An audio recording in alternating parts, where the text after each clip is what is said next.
Shalom Bapak Ibu Saudara yang dikasihi Tuhan. Bersyukur kalau kita pada sore hari ini dapat berkumpul kembali dalam ibadah raya.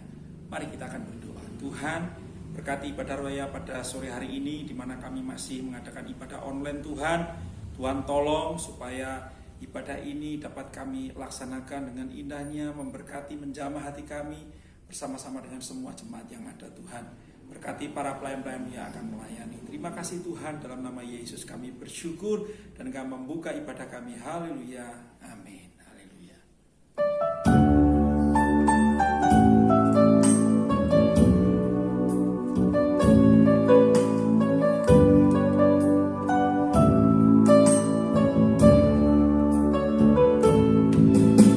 Mau cinta Yesus selamanya. Ku mau cinta Yesus selamanya. Meskipun badai silih berganti dalam hidupku, ku tetap cinta Yesus selamanya. Katakan ya Aba, ya Aba, Bapa, ini aku anakmu, layakkanlah seluruh hidupku. Ya Aba, Bapa, ini aku anakmu, pakailah sesuai dengan rencanamu. Katakan, ku mau cinta Yesus. Ku mau cinta Yesus selamanya. Ku mau cinta Yesus selamanya. Meskipun badai, katakan, silih berganti dalam hidupku, ku tetap cinta Yesus selamanya. Ya Aba, ya Aba, Bapa, ini aku anakmu, layakkanlah seluruh hidupku. Ya Aba, Bapa, ini aku anakmu, pakailah sesuai dengan rencanamu. Mari bersama-sama dengan segenap hati katakan, ya Aba, Bapa, ini aku anakmu, layakkanlah seluruh hidupku. Ya Aba, ya Aba, Bapa, ini aku anakmu, pakailah sesuai dengan rencanamu. Katakan, pakailah sesuai dengan rencanamu. Mari kita berdoa, katakan, pakailah sesuai dengan rencanamu. Haleluya.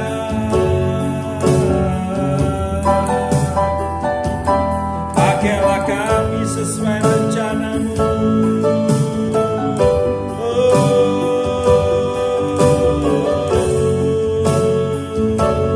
Haleluya.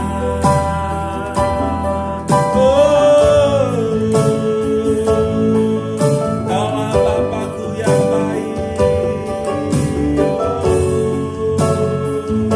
Kami bersyukur.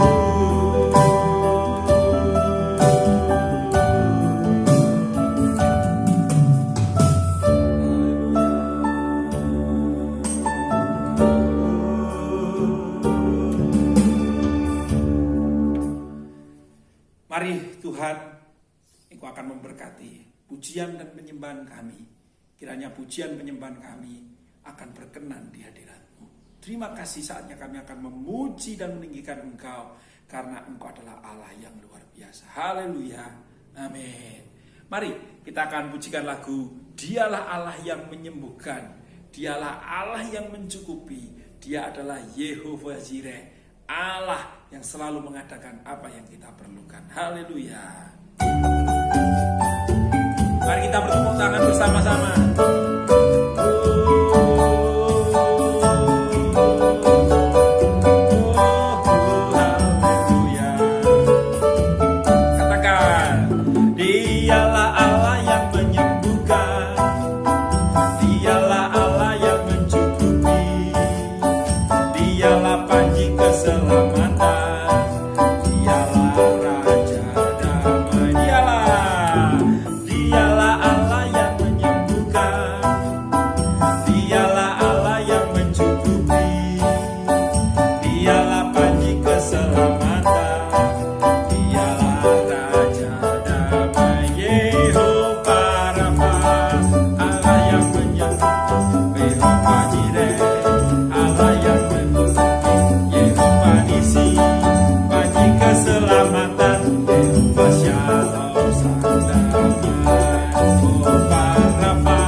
Dialah Allah yang menyembuhkan, Dialah Allah yang menyukupi, Dialah panji keselamatan, Dialah Raja damai.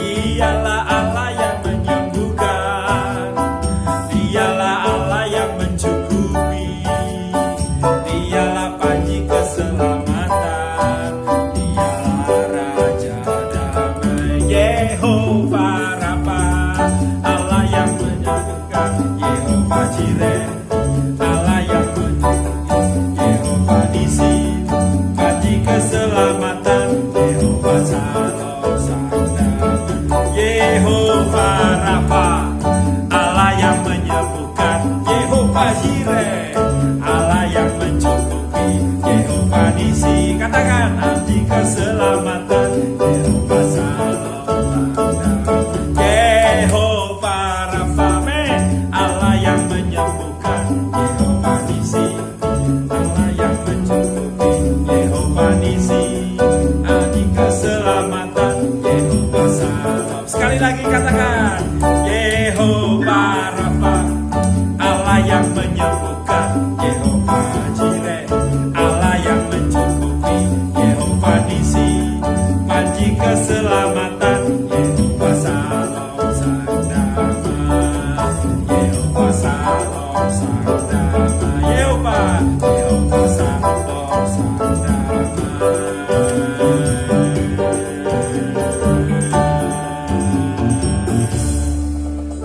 Kita punya Allah yang luar biasa, namanya Yesus. Amin jemaat. Dia Allah yang menyembuhkan, Dia Allah yang mencukupi, Dia adalah panji keselamatan, Dialah Raja damai. Mari saatnya kita bersama-sama akan mendengarkan firman Tuhan. Kita akan pujikan sebuah lagu, Kusiapkan hatiku Tuhan untuk mendengar firman-Mu. Haleluya.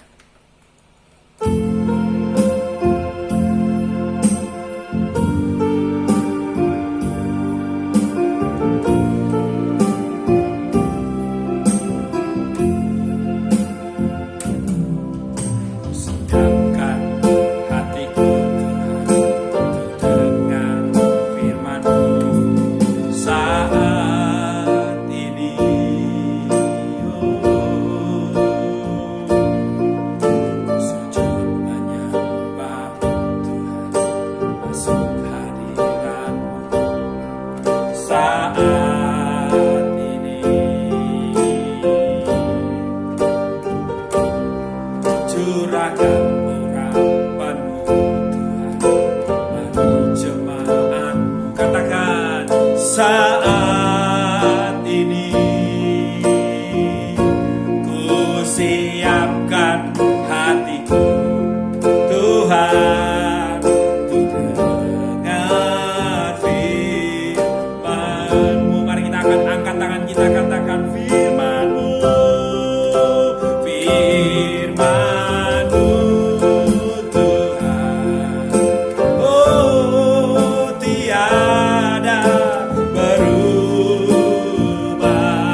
Tuhan, kami saatnya mau mendengar firman-Mu, berkati firman-Mu yang akan disampaikan oleh Bapak Pendeta Anton. Biar kiranya Tuhan akan memberkati sehingga firman yang akan kami dengar menguatkan kami, mempertumbuhkan rohani kami, sehingga rohani kami akan semakin hari semakin bertumbuh di dalam Tuhan. Terima kasih, kami berkati semua sidang jemaat-Mu, kiranya akan duduk diam untuk mendengarkan firman-Mu. Dalam nama Yesus kami berdoa, haleluya, amin. Shalom, Bapak Ibu, Saudara sekalian, diberkati Tuhan, amin, puji Tuhan. Sudah 2 bulan ya, bahkan lebih kita menjalani hidup yang seperti sekarang ini, tidak nyaman, tidak enak, ya, tidak leluasa seperti dulu.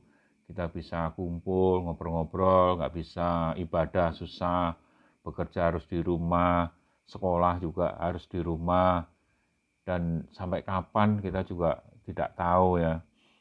Pemerintah memperkirakan bulan Juni sudah bisa kembali seperti dulu, tetapi kita tetap harus waspada, saudara-saudara. Jangan sampai kita gegabah, jangan sampai kita teledor, jangan sampai kita terlalu bersenang-senang, dan akhirnya wabah itu bisa muncul kembali. Nah, saudara, tentu kita sebagai orang beriman terus berdoa pada Tuhan supaya keadaan yang seperti ini akan segera berakhir dan segera membaik. Sekalipun yang terjadi belum tentu seperti yang kita harapkan, kita harus tetap berdoa. Setuju, saudara? Amin. Ya, tentu kita berdoa ya.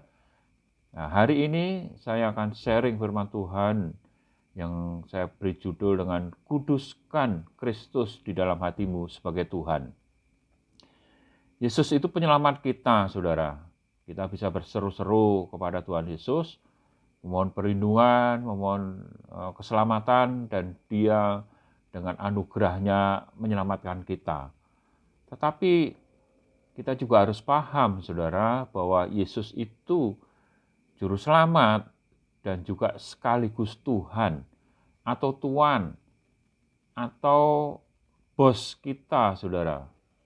Nah, karena Yesus adalah Tuan kita atau bos kita, maka apapun situasi dan kondisinya saat ini, enak atau tidak enak, kita harus tetap menghormati Yesus sebagai penguasa kita. Amin, saudara. Amin. Haleluya. Nah, bagaimana kita menghormati Dia? Bagaimana kita menghormati Yesus dalam situasi yang seperti sekarang ini, saudara? Nah, saya akan mengajak saudara untuk kita belajar dari seorang tokoh perjanjian lama. Namanya Daud, saudara. Daud ini sebelum dia menjadi raja, dia menjalani kehidupannya itu sangat sulit, saudara. Tidak mudah, saudara. Seperti apa sulitnya, saudara? Nah, kisah ini ada di dalam 1 Samuel pasal 24 ayat 1 sampai 13. Judul perikopnya adalah Daud di Kehila. Nah, cukup panjang, saudara, ada 13 ayat. Nah, ringkasannya seperti ini. Daud itu setelah diurapi menjadi raja, saudara. Pada waktu itu bangsa Israel, jabatan raja dipegang oleh Saul. Nah, Saul masih hidup, saudara. Saul masih eksis sebagai raja, tetapi Tuhan menolak Saul dan Tuhan memilih Daud untuk menggantikan Saul, untuk diurapi menjadi raja.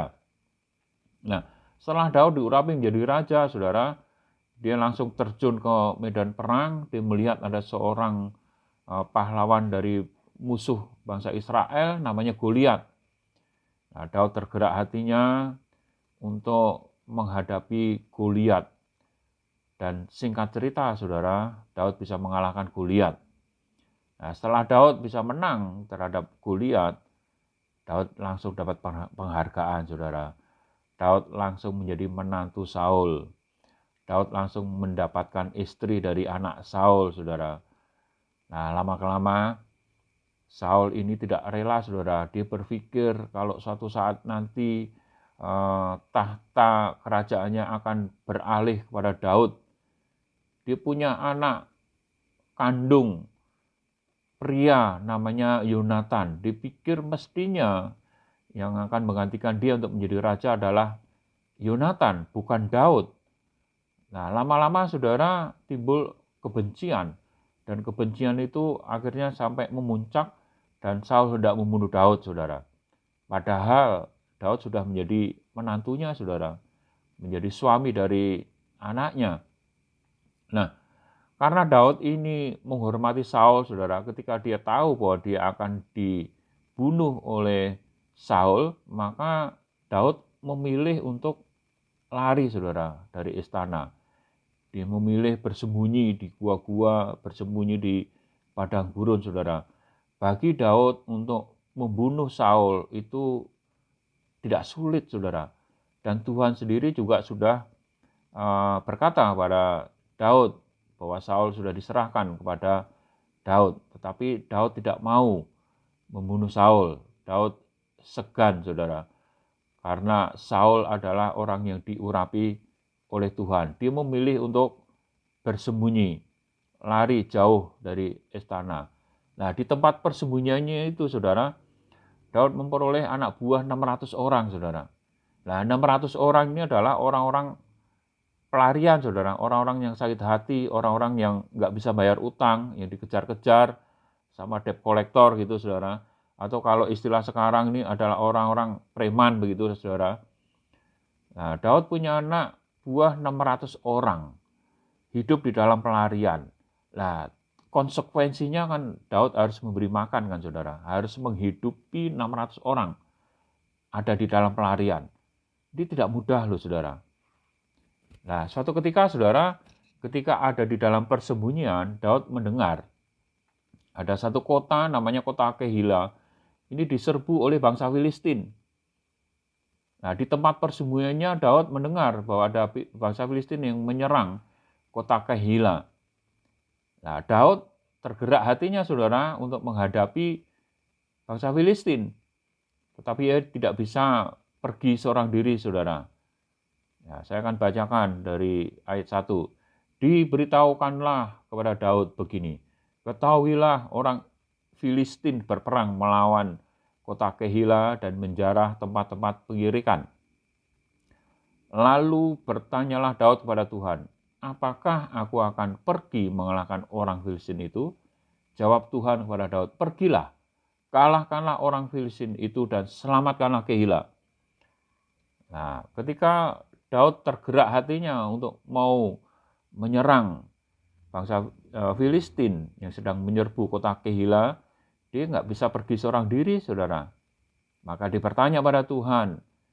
Dia sungguh-sungguh berdoa pada Tuhan dan Tuhan jawab bahwa bangsa Filistin akan diserahkan kepada Daud. Nah, ketika Daud mendapatkan jawaban itu, ya dia sampaikan saudara kepada anak buahnya sebanyak 600 orang itu. Dengan harapan bahwa anak buahnya 600 orang itu akan mendukung keputusan Daud. Tetapi apa yang terjadi, saudara? Ayat yang ketiga. Tetapi orang-orang Daud berkata kepadanya, ingatlah, sedangkan di sini di Yehuda kita sudah dalam ketakutan. Apalagi kalau kita pergi ke Kehila melawan barisan perang orang Filistin. Nah, ini anak buahnya mulai ragu-ragu, saudara. Kita saja ada di dalam kesulitan, ada di dalam ketakutan, kok mau memunculkan diri dan menyerang bangsa Filistin untuk menyelamatkan Kehila. Nah, ketika Daud melihat anak buahnya seperti itu, saudara, dia bertanya sekali lagi pada Tuhan. Dia berdoa sekali lagi pada Tuhan, ayat yang keempat. Lalu bertanya pula lah Daud kepada Tuhan, maka Tuhan menjawab dia, firman-Nya, bersiaplah, pergilah ke Kehila, sebab aku akan menyerahkan orang Filistin itu ke dalam tanganmu. Nah, saudara, ketika Daud mendapatkan jawaban Tuhan yang kedua kalinya, saudara, maka Daud semakin yakin bahwa ketika dia maju berperang, maka dia akan menang. Nah, sekarang tinggal Daud meyakinkan anak buahnya yang 600 orang itu, saudara. Nah, ayat yang kelima. Kemudian pergilah Daud dengan orang-orangnya ke Kehila. Ia berperang melawan orang Filistin itu.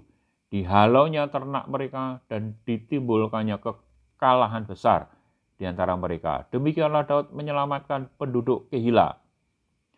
Nah, saudara, kita lihat Daud maju berperang dan menang, ya kan?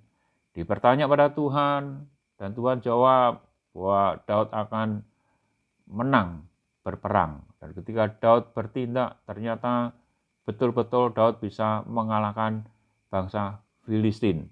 Luar biasa ya saudara. Nah, Daud sendiri saudara, kalau kita lihat nyawanya terancam. Dia ada di tempat persembunyian. Tetapi itu tidak menjadikan sebagai hambatan untuk memenuhi panggilan Tuhan, yaitu mengalahkan musuh Israel. Nah, saudara, dari kisah itu pelajaran apa yang kita bisa ambil, saudara? Dalam situasi seperti sekarang ini, apa yang bisa kita lakukan, saudara? Apa yang kita lakukan selama ini, saudara? Mengeluh, jengkel, bosan, atau sudah mulai gelisah, khawatir karena wabah virus corona ini juga ngefek kepada aktivitas ekonomi, dagang susah, ya kan, buka warung juga susah. Apa yang harus kita lakukan, saudara? Kalau kita mau menarik pelajaran dari Daud ini, saudara, harusnya dalam keadaan yang seperti ini, seperti Daud, hidupnya sulit, saudara, dalam keadaan yang terjepit, dia datang pada Tuhan, dia berdoa dan dia bertanya pada Tuhan. Maka seharusnya lah saudara, kita melakukan seperti Daud, sungguh-sungguh mencari Tuhan, sungguh-sungguh bertanya kepada Tuhan, Tuhan, apa yang harus kita lakukan dalam keadaan situasi yang seperti ini, saudara. Nah, pengalaman saya, saudara, ketika menghadapi keadaan seperti ini bukanlah keadaan yang nyaman, saudara, buat saya. Ya, sehari-hari saya harus bekerja, berbisnis, pergi dari satu tempat ke tempat lain, kirim barang, nagih, dan lain sebagainya. Sekarang nggak bisa, saudara. Bahkan bisnis kami pun juga omsetnya menurun, saudara. Menurun sangat drastis. Dan kalau dipikirkan ya cukup khawatir, saudara. Nah, hari esok seperti apa? Bulan depan seperti apa? Bagaimana bisa membiayai operasional? Nah, saudara-saudara, apa yang saya lakukan? Saya berdoa sungguh-sungguh, saudara. Saya bertanya kepada Tuhan, Tuhan, apa yang harus dilakukan dalam keadaan seperti ini, saudara? Nah, ternyata Tuhan beri hikmat, saudara, untuk membangun mezbah. Harus melakukan persekutuan doa keluarga, ya kan? Karena nggak bisa keluar rumah, ya harus melakukan persekutuan doa keluarga. Nah, kami ini, saudara, punya 2 anak, satu ikut kami, satunya ada di Jakarta, saudara. Nah, bagaimana mengadakan persekutuan doa? Ya, kami lakukan secara online, saudara. 3 kali dalam 1 minggu, saudara, kami lakukan secara online. Ya, selain doa syafaat, kita juga PA, saudara, bareng-bareng membahas saat teduh. Dan ternyata, saudara, apa yang kami lakukan itu ada dampaknya, saudara. Nah, anak kami yang di Jakarta itu perempuan, saudara. Ternyata dia juga punya anggota Komsel, ya. Dia jadi pemimpin Komsel, saudara. Di Jakarta memimpin 10 anggota, saudara. Saya tanya gimana kehidupan rohaninya, gimana kehidupan saat teduhnya, gimana doanya. Rupanya, saudara, katanya bolong-bolong, ya, katanya nggak rutin. Ya, doanya sekedarnya, bosan, dan lain sebagainya. Ibadah online yang difasilitasi dari gerejanya, tidak semuanya bisa ikut, saudara. Nah, ternyata setelah kami mengadakan persekutuan doa, kami doakan, nah anak kami mulai giat, saudara, menanyakan mereka, mulai giat melayani mereka, mengingatkan bagaimana hidup rohaninya, dan akhirnya jadi berkat, saudara. Nah, selain itu, saudara, kami sendiri juga setiap jam 9 malam bersama dengan teman-teman, satu pelayanan, berdoa, sharing firman Tuhan, bersyafaat. Kami lakukan rutin setiap hari, saudara. Nah, sekarang bagaimana dengan saudara? Apa yang saudara lakukan selama ini? Nah, saudara bisa bertanya tentu saja kepada Tuhan. Tidak hanya memohon, berdoa supaya wabah ini segera berlalu, supaya Tuhan beri perlindungan, supaya Tuhan beri penjagaan dan lain sebagainya. Boleh saja saudara, tidak salah. Tetapi apa yang dimaui Tuhan? Apa yang dikehendaki Tuhan? Apakah saudara bertanya? Nah, sebenarnya sederhana saja saudara. Ketika kita mulai fokusnya hanya pada Tuhan, maka pastilah Tuhan akan memberikan hikmat. Tuhan akan memberikan tuntunan. Ya, contoh saja saudara, ya, keadaan yang seperti ini, saudara bisa saja menyapa, ya kan, lewat HP, lewat WA atau telepon, menanyakan bagaimana hidup rohani Bapak atau Ibu atau saudara, apakah bisa mengikuti ibadah, bagaimana ibadah, apakah bisa menangkap yang dikhotbahkan, dapat pelajaran apa, dan lain sebagainya, dan lain sebagainya. Atau bisa juga saudara bisa mengunjungi jemaat lain yang rumahnya berdekatan, menyapa. Nah, tentu saja ya harus mengikuti anjuran pemerintah, saudara. Pakai masker, jaga kebersihan, cuci tangan, tidak kontak fisik, tidak salaman, dan lain sebagainya. Dengan tindakan-tindakan yang sederhana itu, saudara, itu bagi saudara yang lain itu sangat berarti, saudara. Sebagai wujud perhatian yang nyata, sebagai wujud kepeduliannya, saudara. Dan sekaligus menjadi kepanjangan tangan gembala, saudara, untuk bisa memperhatikan jemaat-jemaat yang lain, saudara. Nah, dengan demikian, saudara, saya yakin ya, kita tidak bosan, kita tidak terjebak kepada situasi yang seperti sekarang ini yang akhirnya hanya mengeluh, hanya ngedumel, menggerutu, dan akhirnya takut, jadi khawatir, dan akhirnya tidak berbuat apa-apa. Ibadah juga tidak, berdoa juga sekedarnya, karena berdoa terus kok keadaannya tidak berubah-berubah juga. Tetapi kalau kita mulai memperdulikan orang lain, saudara, kita mulai melihat orang lain, melihat kebutuhan orang lain, maka Tuhan akan beri hikmat apa yang harus kita lakukan. Tuhan akan memberikan tuntunan sehingga kita menjadi berkat. Nah, kalau hadirnya kita di tengah-tengah jemaat Tuhan menjadi berkat, ya pasti kita sendiri diberkati, saudara. Amin. Ya, tentu saja saudara, kita akan diberkati juga. Ya, saudara, yang terakhir, Paulus mengingatkan saudara di dalam Efesus pasal 5 ayat yang ke-16 bahwa waktu-waktu ini adalah hari-hari yang jahat. Nah, kenapa hari ini adalah hari yang jahat? Ya, hari ini akan menjadi hari yang jahat, saudara, kalau kita tidak kelola dengan sebaik-baiknya. Kalau kita tidak isi dengan kegiatan-kegiatan yang positif. Kalau kita tidak melakukan hal-hal yang memuliakan Tuhan, hal yang menjadi berkat bagi orang lain, ya ini waktu yang ada akan berlalu menjadi sesuatu yang jahat, saudara.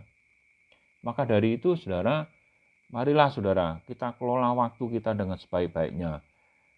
Dengan tenaga yang ada, dengan segala aktivitas yang terbatas ini, kita mulai memperdulikan orang lain. Minimal kita mendoakan, minimal kita bersyafaat, minimal kita berdoa juga bagi pemerintah kita Indonesia ini, saudara. Dan lebih luas lagi, saudara, kita berdoa supaya Tuhan melawat bangsa ini. Sehingga ketika Tuhan melawat bangsa ini, maka tidak mustahil, saudara, orang-orang yang selama ini hidup di dalam kedegilan hati akan terbuka hatinya. Yang selama ini mengeraskan hati akan lembut hatinya, akan mencari tahu siapa tahu Yesus itu. Dan ketika kita ada dalam kehidupan rohani yang selalu ada connect, terhubung dengan Tuhan Yesus, maka kita bisa menjelaskan, kita bisa bersaksi bahwa Yesus adalah Tuhan, bahwa Yesus adalah Juru Selamat, Mesias, Kristus, Yesus adalah Tuhan, Tuan, penguasa hidup kita yang kita harus hormati. Amin, saudara. Amin. Puji Tuhan. Haleluya. Sekian, saudara, renungan hari ini. Saya akan tutup dengan doa. Bapa kami ada di surga, kami ucap syukur bahwa situasi keadaan yang seperti sekarang ini, kami percaya ada rencana Tuhan yang bekerja di balik dari peristiwa wabah virus corona ini, Tuhan. Memang hidup kami tidak nyaman. Hidup kami serba terbatas. Pola hidup kami berubah, tetapi kami percaya Engkau tidak pernah meninggalkan kami, Engkau tidak pernah membiarkan kami, Engkau senantiasa melindungi kami, menjagai kami, memberkati kami. Oleh sebab itu Tuhan, beri kami hikmat supaya kami pun juga memperdulikan sesama kami, memperdulikan orang-orang yang ada di sekeliling kami. Yang pertama adalah sesama saudara seiman. Apakah yang menjadi kebutuhan mereka? Apakah yang menjadi permohonan mereka? Apa yang menjadi pergumulan mereka? Biarlah oleh tuntunan Roh Kudus-Mu kami memperdulikan mereka. Terus kami juga memperdulikan orang-orang yang masih hidup di dalam kegelapan, orang-orang yang masih hidup di dalam dosa, supaya mereka juga beroleh pengampunan di dalam Yesus Kristus. Sebab hanya Engkaulah Tuhan yang daripadamu mengalir keselamatan dan pengampunan dosa. Terima kasih Bapa, serahkan hidup kami selanjutnya hanya dalam tangan-Mu. Dalam nama Tuhan Yesus kami berdoa dan ucap syukur. Amin. Mari kita memberikan persembahan yang terbaik untuk Tuhan. Kita sambut dengan pujian, sungguh ku bangga Bapa.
Puji nama Tuhan. Tuhan, kami mengucap syukur kepadamu, serahkan ibadah sudah kami laksanakan dengan baik. Tuhan, sore hari ini juga kami akan memberikan persembahan, kiranya persembahan ini berkenan di hadapan Engkau. Terima kasih Bapa, Engkau berkati seluruh jemaat-Mu yang ada di tempat ini dengan berlimpah-limpah.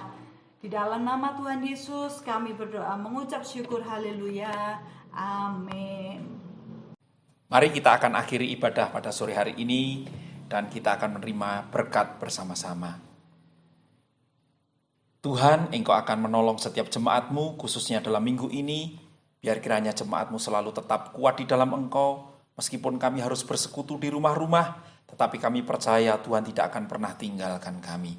Saatnya kami akan mengakhiri ibadah kami, dan sidang jemaat, angkatlah tangan-Mu tinggi-tinggi. Terimalah berkat yang asalnya dari Allah Bapa, Putra, dan Roh Kudus, yaitu di dalam nama Tuhan Yesus Kristus, akan menyertai saya maupun saudara semua, melindungi kita semua dari segala malapetaka, virus, penyakit apapun juga, mulai dari hari ini sampai selama-lamanya. Terima kasih Yesusku buat anugerah yang Kau beri Bapa. Tuhan adakan